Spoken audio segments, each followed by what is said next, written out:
And now at noon, the Cobb County School District is suing the county commission. The district claims the commission is unfairly taking money from students and teachers through administrative fees. Atlanta News First, Bridget Spencer explains why the district is calling this one big money grab. Heather Bauer is a Cobb County taxpayer and parent. She also spearheads the group Watching the Funds.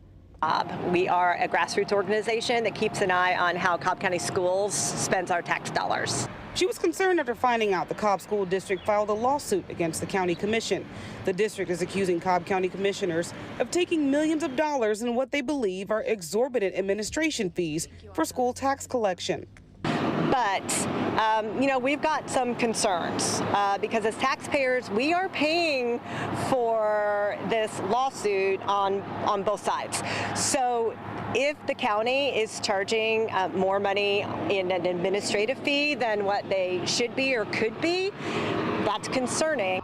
The district says this fiscal year, the admin fee sits at $13 million, equal to around 130 teachers' salaries and benefits. They say next year the county will increase that fee to $20 million. The district says the county does not have this legal authority. We completely agree with the district when they say that if they have to pay another $7 million in fees, that's coming out of the general fund, which funds those things. However, so does a lawsuit. In a statement, the commission says in part, quote, "This matter involves the interpretation and application of state law governing the collection of school taxes, and we believe it is appropriate for the courts to provide clarity on the issue."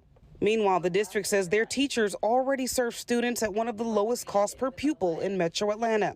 As a mom, Bauer is not taking a side. She just hopes both sides have properly negotiated and are remembering who was affected by all their decisions. Actually, because we know a dollar wasted over here is a dollar that can't get over here and can't be spent where it's needed most, which is classrooms and schools and with our teachers. I worry that that the cost of litigating this is going to outweigh what the end result actually is. In Marietta, Bridget Spencer, Atlanta News First.